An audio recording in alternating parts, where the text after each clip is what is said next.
Hey everybody, what's going on? So today in this video, we're going to be talking about a couple different things. We're going to be doing an unboxing, and also we're going to be just talking about a few things, future videos and stuff like that. So real quick, we're going to go ahead and get through with the unboxing. So I went to Walmart today, and well actually I've been to Walmart twice today.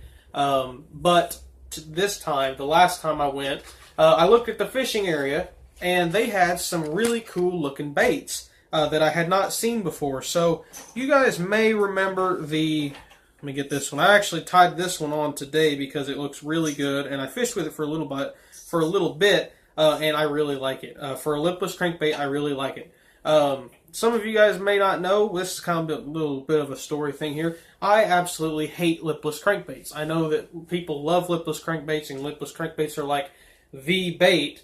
But I absolutely hate them. I actually know I've caught two fish on, one on a silver and black, and one on a red rattle trap.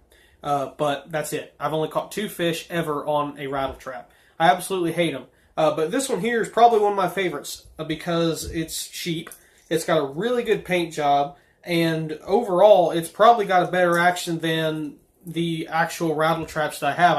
I have two red-eye shads and two regular actual rattle traps. And this one here, I think, is just as good as the red-eye shad. It's actually better than the original rattle trap that I have, but I think it's just as good as the red-eye shad, and that is the Ozark Trail lipless crankbait. So this bait is, let me get this thing right here. This bait is 7/16 of an ounce. Now I'm pretty sure that's like half an ounce or 3/4 or something like that. I don't know why they. See, I hate it when lure companies do that 7/16 of an ounce. Like, you can't do half, quarter, 3/4. Like, come on now.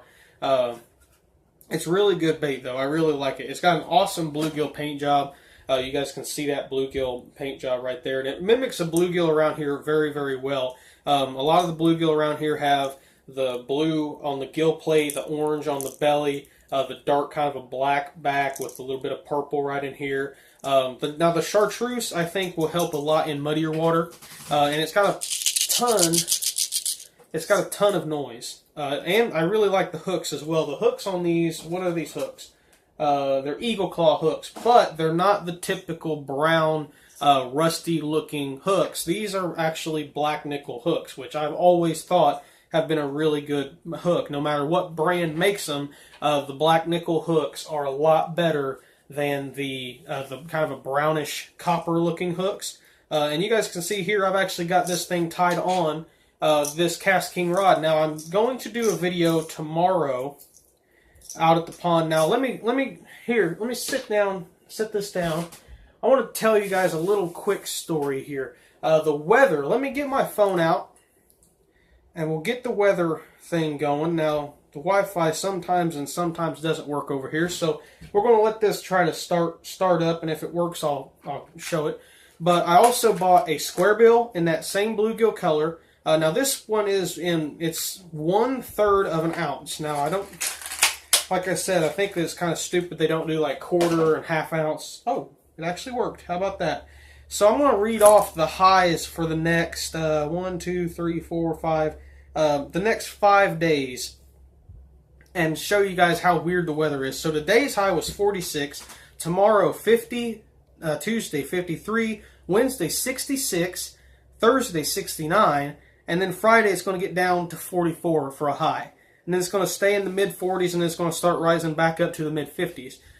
So, with that being the weather forecast here in the next week, I'm really excited because I think that we're going to get some pretty good fishing action. I'm hoping that next weekend we'll be able to get some fishing done out at what we call the back pond where that mystery fish is. I'm going to definitely be throwing some big swim baits and stuff out there. I also have some tackle coming from the eBay, the tackle warehouse, or the tackle supply depot.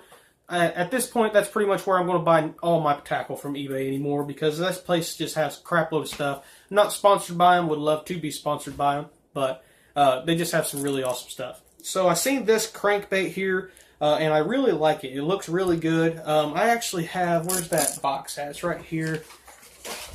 I think it's in this box. I reorganized all my tackle a couple weeks back, and now it's taken me forever to try to find anything. because I have a system, and then people decide to come over and mess with the system, and so then I have, they like to whine about me not having it, in their words, cleaned up and everything. But when I clean it up to their standards, I lose everything. I don't know where anything is. Almost got it out. Almost got it. There it is. Okay, so this is a comparison of a 2.0 Strike King 2.0 compared to this guy. Look at the paint job on this thing compared to this. This is okay, let's go prices as well. $1.74 versus a $7 crankbait. Okay, $1.74 versus $7. Look at the paint job on it. Like, that is an incredibly realistic color for a $1.74 bait. I don't even care if it runs right, because I've caught fish on off-running baits. I've had crankbaits that don't run right and still catch fish. Some of the small little micro crankbaits that I had, the one that I caught 14 fish in like 15 minutes, I caught all those fish on a crankbait that didn't run right. It kind of ran sideways. You had to get it at a certain speed for it to run right. But for $1.74, that is an incredibly realistic bait. This is the natural brim color in the 2.0, and that is actually a really good representation of a bluegill, especially around here. I think, in my full, honest opinion, I think that this is probably a better look of a bluegill for my area than the natural brim made by Strike King. It really, this here, I think, and no, I'm not just talking this company up because they're cheap baits or I'm sponsored by them or nothing. I'm not sponsored by anybody. But I do think that for the bluegill that live around here, if you have bluegill that look like the bluegill that I've shown on here, they got a lot of blues and orange, some chartreuse in them. I think that this crankbait, this little Walmart-style Ozark Trail crankbait, actually it looks more natural than the natural brim that Strike King makes. I think so. I mean, the bluegill that I've caught, I'll show you some pictures here. I'll show a couple pictures of some really good pictures of some bluegill that I've caught and show them to you next to this crankbait, because they're actually a lot similar in the colors. They got the blue on the gill plate, a little bit of orange on the belly, the kind of a reddish color, the purplish color, and they look a lot like it, so I really like it. Then, now you guys may or may not know this, but I'm not a huge fan of crawl-colored crankbaits. I never have been. I've owned, I had one 2.0 size crankbait in a crawl color and lost it on like the third cast because I was trying to make sure it stayed deep as it could be, and decided I wanted to just set the hook real hard on a tree limb, so I lost it, sadly. And I have a couple more in there, but this one here just caught my eye because I've never seen a crankbait this color and this style of color. I've seen a few, but I've never seen one readily available like at Walmart. Most of the ones I see are on Tackle Warehouse, which I just scroll around on Tackle Warehouse looking at tackle. You guys should see the amount of hours that I spend on Tackle Warehouse just looking at baits. I don't even buy anything from there anymore, but I just look at stuff. But most of the stuff that I find is from there in this color, but this color looks really, really good for a $1.74 bait. This is like a brown crawl color. I don't think it has the name of the color on it, does it? No, it doesn't, does it? I don't see it anywhere in here. The packaging is different on these baits as well. It's got like a inside packaging, or maybe the color is on it there. I don't see anything. It's also got like it's a fishing tip. What is it called? Fishing tips inside. It's got like a little card thing where you can learn stuff. It's got knots as well. It's got a knot that you can learn how to tie. So that's pretty cool. It's got like it shows what the action is supposed to look like, shows how deep it dives, but it doesn't say the color. But that's kind of it's basically a brown crawdad is what is the color. And I really like the rattles in these as well. That's the rattles. I like the treble hooks because they're a little bit smaller. I like smaller treble hooks when I'm fishing for moving bait fish. The reason why I like smaller treble hooks on crankbaits is they're finer and they're a lot thinner, so they stick into the fish and stay there a little bit easier. Like you guys can see here on this 2.0, it's got some pretty hefty size treble hooks. Honestly, I think they're a bit too big for it, but whatever, that they came stock like that. But if you look at this one, it has a little bit smaller treble hooks. And I like that. I like smaller treble hooks on moving baits because I'm usually using more of a limber rod. That way I can give the bait a little bit more action. I can feel the bait a little bit more, and I can also set the hook still and get those finer point hooks into the fish's mouth and keep them there.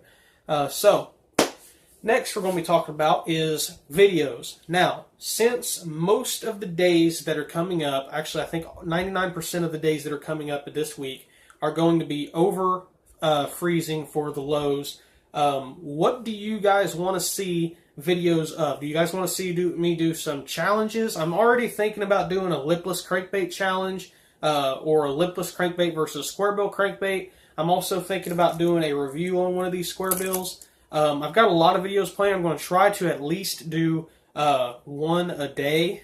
Like I said, I'm going to try to do at least one a day. Now, what channel that goes up on is going to depend. I might do 1 or 2 videos every day. One on this channel and one on the Coast to Coast Outdoors channel. I might balance it back and forth every other day.